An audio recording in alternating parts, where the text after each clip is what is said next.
네, 안녕하세요. 시진핑이 지금 좀 황당한 짓을 저지르고 있습니다. 중국을 군부 전체주의 체제로 변화시키고 있습니다. 굉장히 살벌한 변화가 지금 중국 안에서 일어나고 있는데 오늘 그 같은 이야기를 모셔보도록 하겠습니다.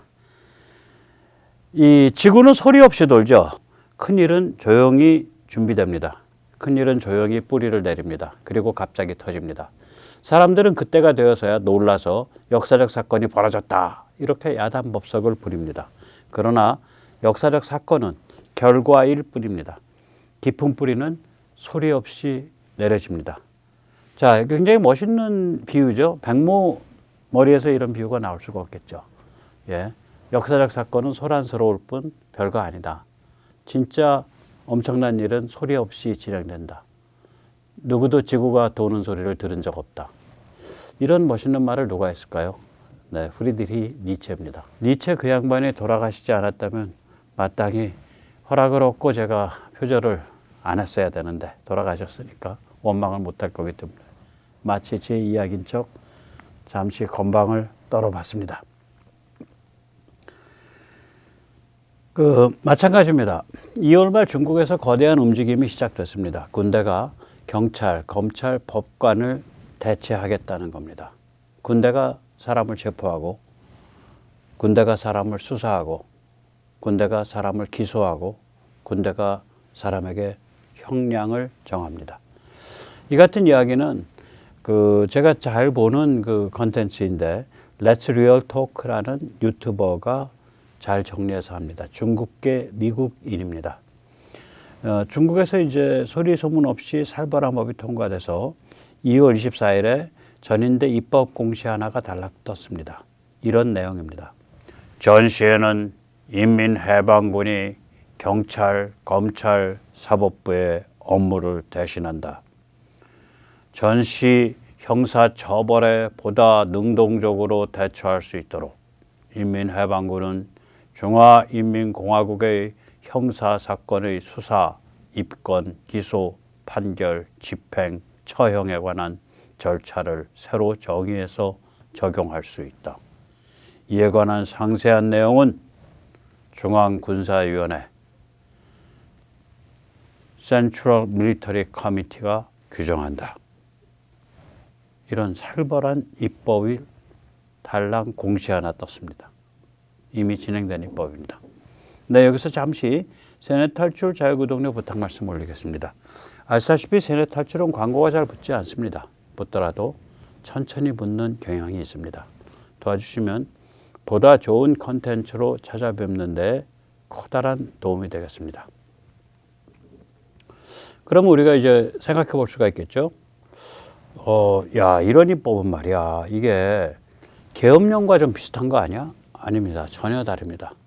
계엄령은 세 발의 피입니다.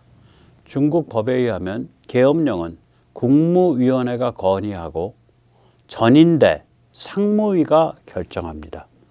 전인대는 우리 국회랑 비교할 바는 아니지만 그나마 그래도 그런 성격을 좀 갖고 있는 데죠. 즉 국회가 결정하는 거랑 비슷한 겁니다. 비교하자면 우리 국회가 아무리 망가졌어도 중국의 국회보다는 전인대보다는 좀 많이 낫다고 생각을 합니다. 계엄령에 관한 법률이 무려 32조로 되어 있습니다. 깁니다. 그 중에 몇 가지를 제가 뽑아서 잠시 정리해 드리겠습니다. 제3장입니다. 전국 단위이건 성단위이건 모든 계엄령은 국무위원회가 전인대 상무위에 제안하여 전인대 상무위가 그 실행 여부를 결정한다. 국가주석은 전인대 상무위의 결정에 따라 계엄령을 선포한다. 단 지급 이하 단위의 계엄령은 전인대 상무위의 결정 없이 국무위원회가 결정하며 국무위원회 수상이 선포한다. 이제 공산당 체제는 기본적으로 당, 내각, 군 이렇게 되어 있습니다. 당이 최상위죠. 그러니까 이제 내각이 여기서 말하는 국무위원회예요. 그리고 내각이 이제 일반 민생 쪽이라고 하는데 당이 꼬치꼬치 다 간섭하니까 사실은 좀 허방다리죠. 예, 내각 국무위원회의 이제 두목이 이제 수상이죠. 네. 그래서 이제 또 하나지 이제 그 계엄령과의 차이를 보면 계엄령은 경찰과 무장 경찰이 주력이고요. 그 사법 절차는 그대로 유지를 합니다.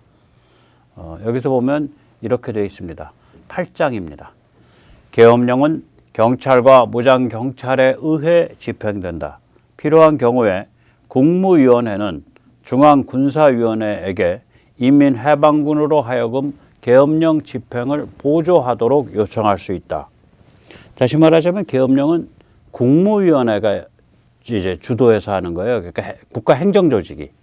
그리고 그 국무위원회가 야 이거 너무 시끄러워서 안 되겠는데 군이 좀 나와야겠는데 하면 그때 군에 요청을 해서 그때야 군이 계엄군으로 튀어나오는 그런 구조로 되어 있습니다. 지금 중국의 법이 네 그렇습니다. 또 계엄령은 그 기본 포커스가 치안, 구금, 검열입니다. 이게 13조에 이제 잘 그 규정이 되어 있는데요. 계엄령 집행기관은 계엄령의 구체적 내용에 따라 집회, 시위, 연설, 파업을 금지하고 언론 검열, 통신 검열, 국경 통제를 실행할 수 있다. 요약하면 이 정도로 요약이 됩니다. 즉 다시 말하자면 꽤 자세한 거예요. 그런데 아까 그 입법한 거 보세요. 법률 보면 이런 그 경찰 업무, 검찰 업무, 법원 업무 전체를 그 군대가 하고 군대가 그 업무를 어떻게 할지는 군사위원회, 중앙군사위원회가 정한다. 그거예요. 그냥 굉장히 포괄적인 법이죠. 이 법이 이렇게 포괄적이면 굉장히 겁나는 겁니다. 법이 세세하면은 겁이 좀 덜 나는데 규정이 이렇게 포괄적이면 이거 완전히 어마무시한 게 되는 거죠. 그런데 이제 우리가 여기서 이제 결정해야 될 게 좀 그 들여다봐야 될 게 있죠. 전시인지 아닌지 누가 결정하냐는 거지. 거기에 대해서 이 법이 아무 얘기를 안 하는 거예요. 전시인지 아닌지 군대가 결정하죠. 다시 말하자면 군대가 야 이거 전시야.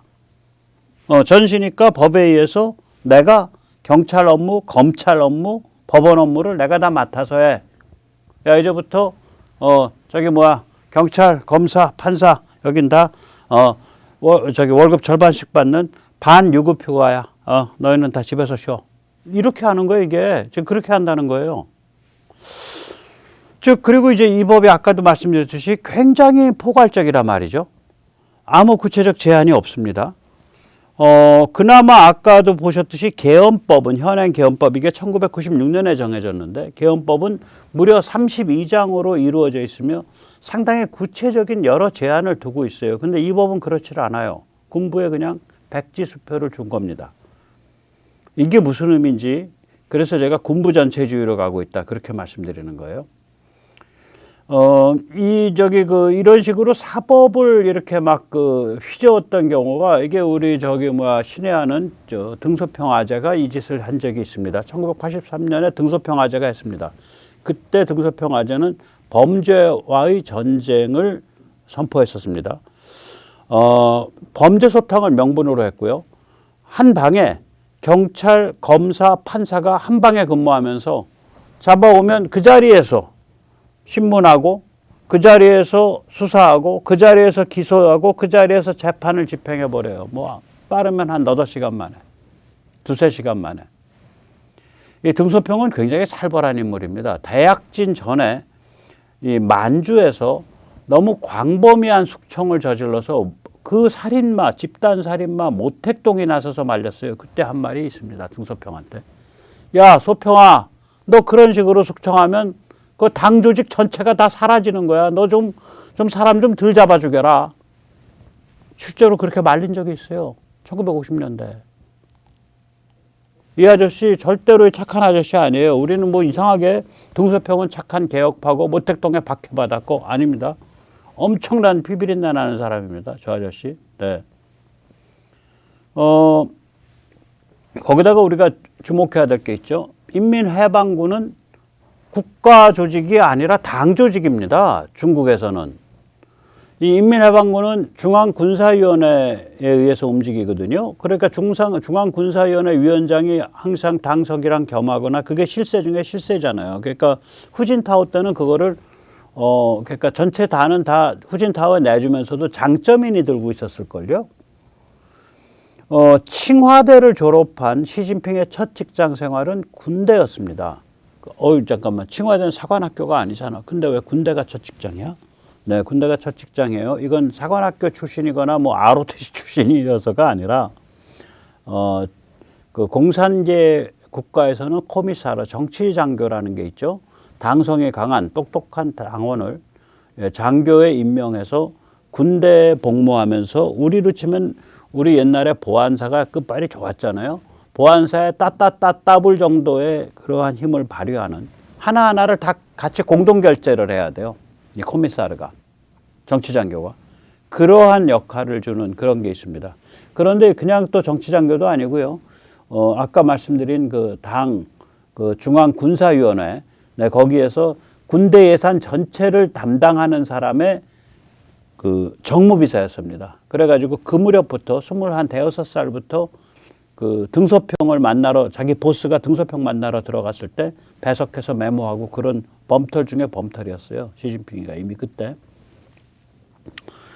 예, 이번 조치는 계엄령보다 훨씬 더 살벌한 권한을 국가기관이 아니라 당기관인 군에게 부여한 그러한 겁니다. 아까 계엄령은 보시면은 국가기관이 주도하잖아요. 그러니까 그 국무위원회가 이건 아니에요. 군이 주도하는 게 PLA가 인민해방군이. 이 모택동이 1938년에 아시다시피 모택동은 중국 이제 공산혁명의 아버지인데 이 사람은 이제 그 농민 게릴라전을 통해서 혁명을 일으킨 사람이고 이 사람은 공식적으로 군이나 이런 거에 대한 무슨 군사위원회 위원장 이런 거에 해당하는 자리를 맡은 적이 없어요. 왜냐하면 그건 다 자기 제자들, 자기의 자식들이 하는 거야. 그냥 인민해방군 자체가 이 사람 소유물이에요. 그래서 이 사람이 그 평생 동안 그렇게 막강한 권력을 휘두른 거예요. 모택동이 1938년에 이런 말을 합니다. 우리 중국에서는 계급투쟁은 전쟁으로 표출된다. 계급투쟁을 영도하는 조직 형태는 군대로 나타난다.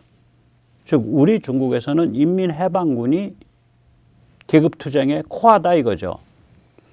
자, 그럼 이제 당은 그럼 어떻게 되냐? 없어지면 안 되잖아요.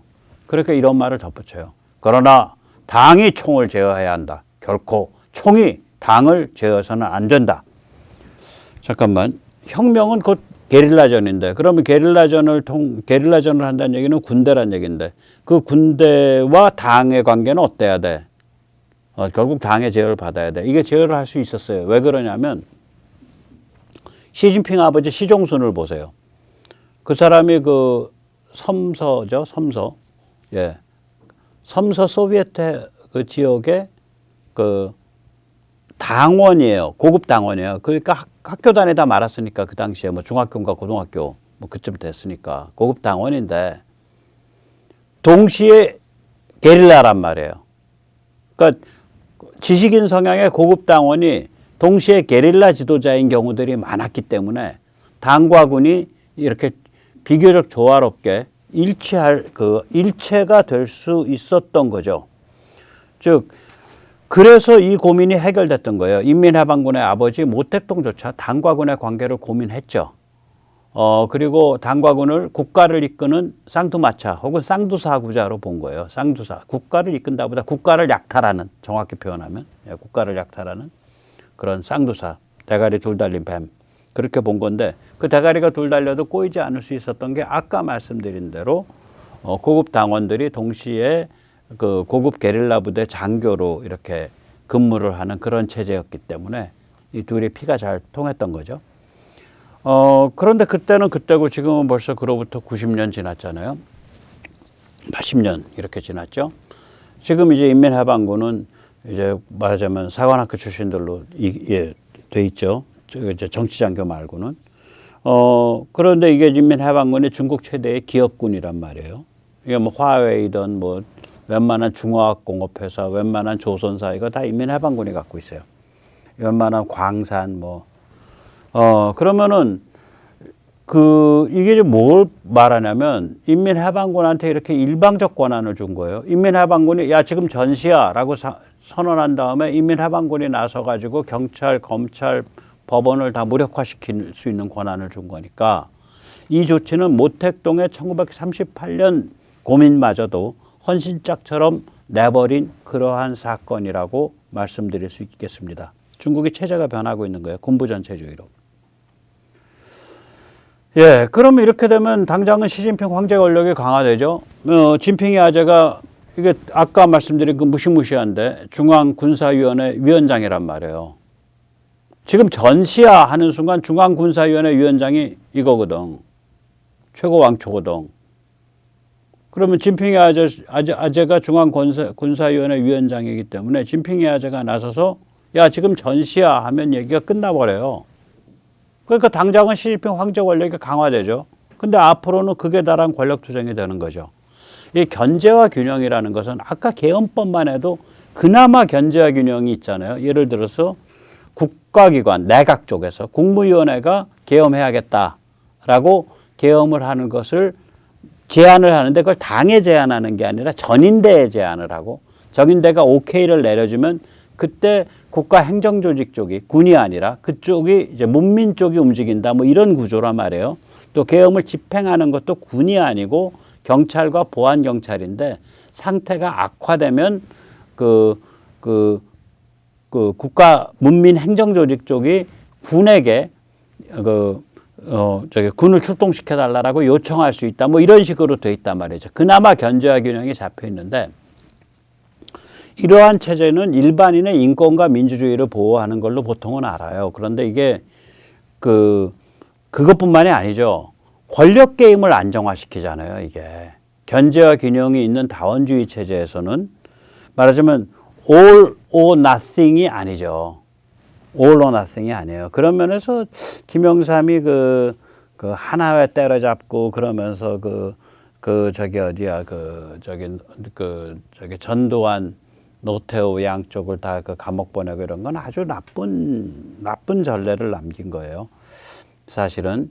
아무튼 간에 중국에서는 이제 중앙군사위원회를 장악하면 최고 실권자가 되면 뭐 그냥 다 잡아 죽일 수 있는 거예요. 아까 처형이란 단어까지 나왔잖아요. 군이 결정해서 처형할 수 있다는 거거든. 군이 잡아들여서 군이 신문해서 군이 기소해서 군이 판결해서 군이 집행할 수 있다가 되잖아요. 그러니까 군 입장에서는 일부러 전쟁 상황, 실제 전쟁이든 혹은 뭐 극도의 긴장이든 뭐 저강도 전쟁이든 뭐 그거를 만들어내면 누구든 잡아 죽일 수 있게 되죠. 당장은 시진핑 황제의 권력이 강화되지만 결국은 뭐가 돼요? 저 자리 먹는 놈이 다 먹는다가 되니까 완전히 대가리 싸매고 그 자리 먹으려고 피 터지는 그러한 그 권력 투쟁을 벌이는 가장 불투명하고 불안정한 그런 정치 체제가 되고 말죠. 이 중국 전문가들이 중국에 대해서 이렇게 평하는 것 중에 제일 가슴을 때리는 얘기가 이거거든요. 이렇게 큰 나라가 이토록 불안정하고 이토록 불투명한 적은 인류 역사상 없다. 지금 그거로 가고 있는 거예요. 이제 이 평조차도 무색할 지경이 된 거예요. 왜 중국 망하는 소리 나는 겁니다. 이거 진짜로 망하는 거예요. 저 정도 규모의 나라가 이렇게 불투명한 군부전체주의로 가버렸다. 당이 없어지는 거예요. 이제 당이. 아, 이거 참 대단합니다. 그러면 이제 이렇게 되는 거죠. 대규모 숙청을 하고 싶으면 전쟁을 일으켜라. 혹은 전쟁인 척 해라. 이렇게 되는 거지.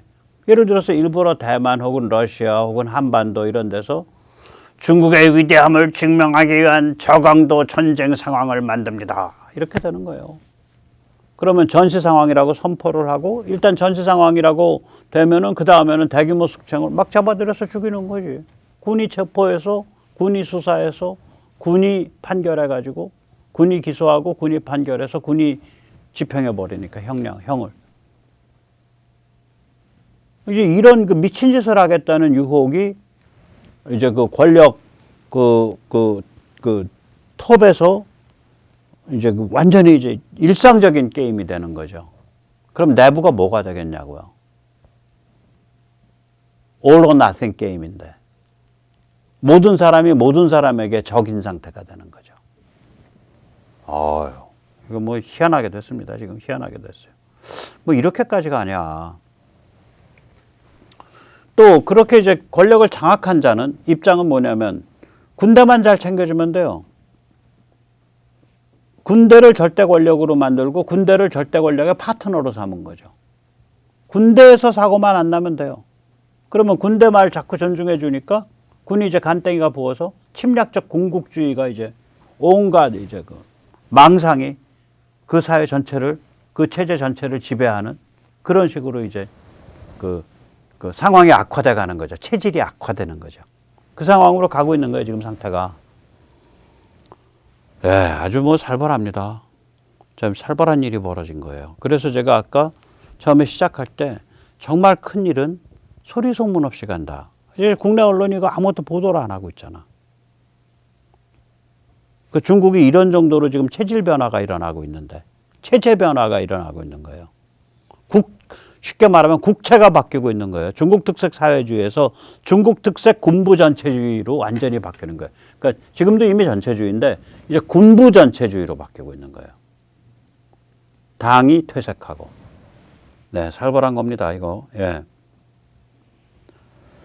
자, 그런데 이제 이거를 뒷받침하는 또 쫙 그게부터 하나는 뭐냐면 국민총동원법이 또 만들어졌어요. 내가 오늘 어제죠. 어제 3월 1일부터 지금 이제 그 발효인데 우리가 보통 영어로 리저비스트라 그러면 예비군을 뜻하거든요. 리저브 아미, 리저비스트. 근데 그게 아니에요. 이게 예비역 인원법이라는 건데 그러니까 동원할 수 있는 모든 남성이 대상인 거예요.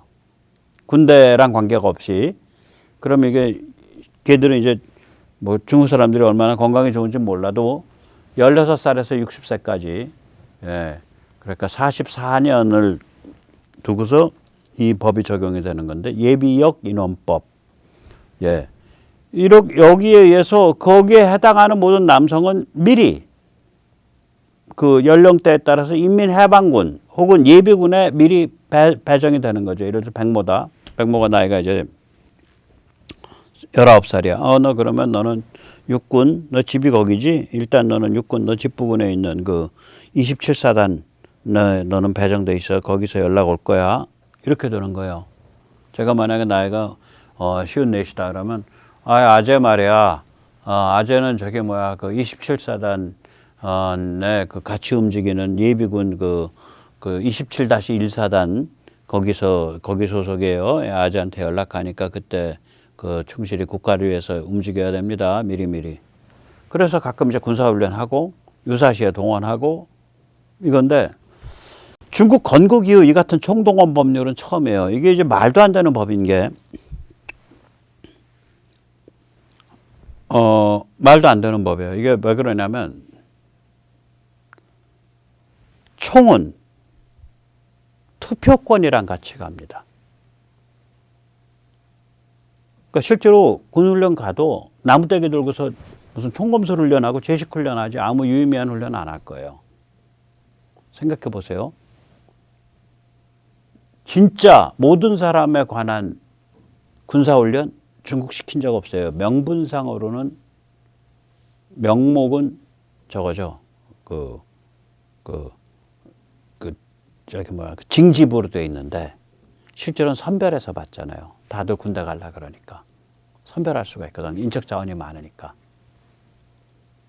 명목은 징집인데 실제로는 선별이란 말이에요. 중국 같으면은. 그래서 제한합니다. 총을 주는 거를. 그 투표권을 안 주는데 중국 사람들 언제 투표해요? 안 하잖아요. 국회의원 안 뽑잖아. 대통령 안 뽑잖아. 당 총석이 안 뽑잖아. 이거 제 말이 아니라 이거는 누구 말이냐면 마키아벨리 말이에요. 마키아벨리가 내어놓은 국채가 뭐냐면 우리 피렌체가 살아남으려면 시민 전체를 무장시켜야 된다라고 주장했다고요. 그러면 그 당시에 선수들이 그걸 딱 보면 이 새끼 이거 도른 새끼네 이렇게 되는 거예요. 그러니까 시민을 무장시켜? 그럼 시민이 막 공화국 하자 그래 투표하고